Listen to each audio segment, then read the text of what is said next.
Olá pessoal, sou Cleidiana Ramos, sou jornalista, doutora em antropologia e produzo conteúdos de memória para canais do Grupo à Tarde. Eu sou Priscila Dória, jornalista e repórter do Grupo à Tarde. Nós estamos aqui na sessão Senta que Temos História do projeto REC à Tarde. Nessa sessão a gente sempre recebe uma convidada, um convidado para falar dos mais diversos assuntos. E nesse período de tanta expectativa, depois de 2 anos sem carnaval, a gente está fazendo essas sessões, essa sessão e outras sessões do REC bem focadas assim no carnaval. Hoje a gente está aqui com o pesquisador Rafael Soares, ele vai se apresentar. Olá, eu sou Rafael Soares, eu sou doutorando pelo Pós-Cult e eu pesquiso o Carnaval de Salvador, uma especificidade que são as escolas de samba. Aquelas que se configuram ali de 1957 até mais ou menos o final dos anos 70. E, enfim, aí se abre para uma área de interesse gigantesca, porque o produzido por essas escolas ainda não foi pensado. A nossa primeira pergunta vai ser justamente essa, então. Qual foi a primeira escola? Como foi que começou o desfile de escola de samba aqui na Bahia? Então, as escolas de samba de Salvador, elas representam parte do que eu gosto de pensar como sendo o reduto de samba na capital baiana. A gente já tinha, em 1930, 1940, até um pouco antes disso, uma série de grupos chamados batucadas, né? A gente já tinha esse samba, a gente já tinha essa representatividade. Só que a estrutura da batucada é em fila. Ok? Então, certo. Cortando os bairros e, geralmente, grupos de homens ligeiramente fantasiados, não tinham um tema muito forte e saíam entre os bairros. Só que, a partir de 1957, com moradores do bairro da Preguiça, né, um novo modelo apareceu para Salvador. Muito inspirado, é claro, no modelo carioca. Eles saem do modelo de fila para o modelo de alas. Então, a Ritmista do Samba, aí, a primeira grande escola de Salvador. Na época, apenas algumas dezenas de pessoas, mas o modelo ganha força, se desenvolve. Então, você tem depois Juventude do Garcia, você tem Unidos de Brotas, você tem Unidos do Politeama, você tem Diplomatas de Amaralina, você tem Bafo de Onça e assim chega até 2 ou 3 dezenas, né? Nossa. Em que a gente pode pensar de escola de samba. E Rafael, quando se pesquisa os jornais, década de 20, 30, 40, há muita confusão ali, muita coisa. Préstito, né? Sim. Tem os clubes, como fantoches, né? Que já saíam com estruturas de carro alegórico. Né? Isso tem uma comunicação entre esses modelos, né? Os cordões e esse novo modelo da escola de samba. Elas conseguem absorver esse tipo de estrutura? Sim, porque o carnaval espetáculo, eu tento pensar o espetáculo próximo do participação, sem ver uma divisão muito clara, mas ele sempre existiu na cidade de Salvador, né? Você tem os grandes préstos e você tem também outras manifestações que já se aproximavam mais do popular, né? Você pode pensar os mercadores de Bagdá e os cavaleiros de Bagdá. Sim. Há muita similaridade na estrutura dos carros, dos pequenos carros, das escolas baianas, com essas manifestações que já existiam. Então, a priori, pode ser estranho pensar, né, numa escola de samba em Salvador, sim, mas faz parte da estrutura do carnaval baiano, por assim dizer, englobar esse tipo de manifestação, também visual, também de carro alegórico, também de estrutura, também de fantasia temática. Então, a gente não pode pensar isso no universo estranho quando a gente tem fantoches, quando a gente tem inocentes, quando a gente tem mercadores de Bagdá, quando a gente tem cavaleiros de Bagdá, quando a gente tem uma quantidade de blocos que já se faziam uso do tema. Né? Inclusive, as próprias batucadas, elas já apresentam também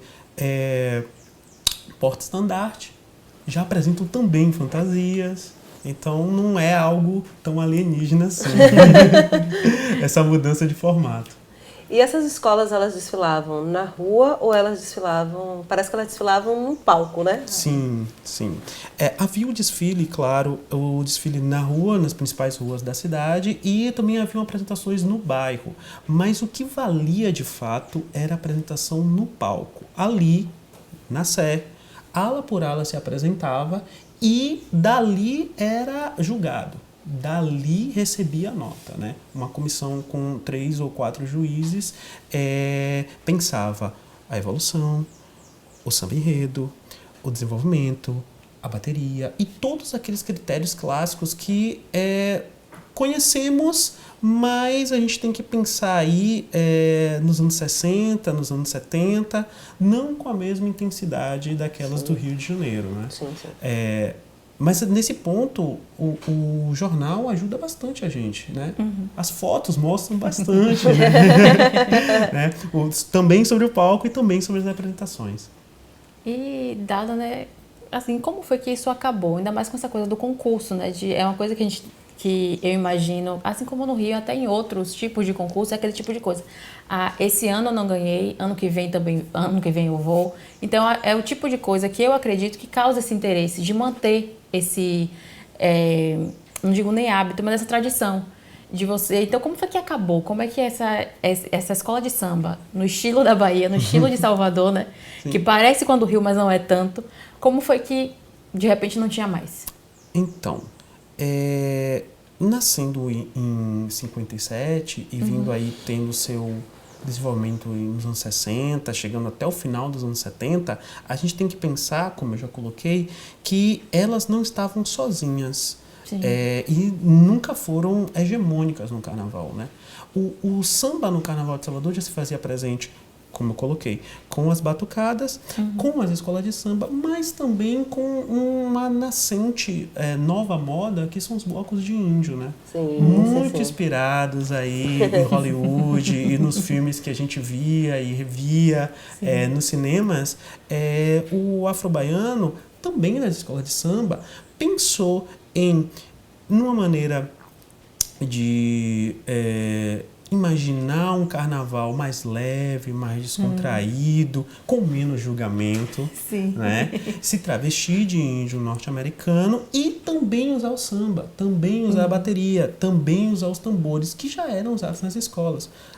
Os grandes blocos de índio da cidade vieram de foliões e da direção de escolas de samba, né? Se a gente pensar Tororó, filho Garcia, do Tororó, a parte do Tororó. Exatamente, exatamente. Eles foram pegando o melhor de cada coisa e fazendo o carnaval. Isso.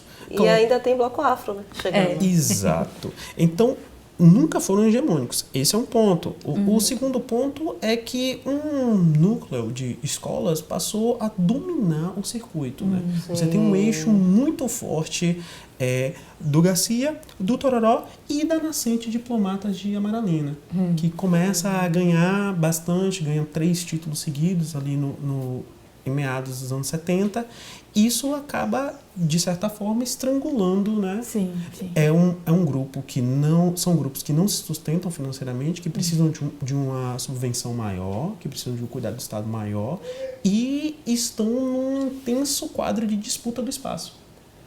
Nós estamos falando do final dos anos 70, nós estamos falando de disputar um espaço de desfile, um espaço de festa com outras manifestações que já são gigantescas. Inclusive o poderoso trio elétrico. Exatamente. Então, o final não foi de vez, algumas escolas ainda se mantiveram, os desfiles eles acabam em 78, não estou bem certo dessa data, mas tem escola que ainda desfila solitária até os anos 80. Até os anos 80, né? A Bafo de Onça vai até ali, 83, 85, né? Exatamente. Acho, assim, um desfile solitário, mas um desfile importante, porque marca a diversidade do carnaval. A diversidade do Carnaval de Salvador. E a rivalidade era muito grande entre os bairros? Quais eram, assim, dá pra gente mapear, né, as rivalidades mais intensas? Não tem como não falar, inclusive... Da rivalidade. Uma rivalidade que remonta desde as batucadas, né? A gente pode pensar... E também se estende pelas escolas, pelos blocos de índios, são dos bairros Garcia e Tororó. Né? Talvez por estarem próximos, né? Se você pensar Filhos de Tororó, Juventude do Garcia, por essa proximidade, depois ali no desenvolvimento dos anos 70, todos contra Diplomatas de Manalina. Nossa! Né? A grande campeã e tal, dos títulos, porque ela fica muito grande. E ela começa a recrutar os passistas, ela começa a recrutar os sambistas, ela começa a recrutar os destaques das outras escolas para si, né? E por que não dizer também a rivalidade entre as escolas da Liberdade? Ritmo, Juventude, Bafo, de Onça. Então, minha teoria, áreas próximas, áreas de convívio, áreas onde os foliões circulavam, festas que iam no Tororó, festas que iam no Garcia, e dali surge a rivalidade. Gente, olha só, imaginem, né, se o Carnaval de Salvador agora é tão diverso, imagine quando a gente reúne essa história de tantas manifestações que ele tem essa capacidade de descartar, absorver. Então, aqui assim, no REC à tarde, informação qualificada. Rafael, a gente quer te agradecer muito, tá? Eu que agradeço. E com certeza você vai voltar aqui outras vezes para outras conversas assim, Estamos né, tão isso. fantásticas, né? Então é isso, gente. Fiquem ligados aí nos canais do Grupo à Tarde. Muito obrigada, gente. Até a próxima. Obrigado. Tchau, tchau.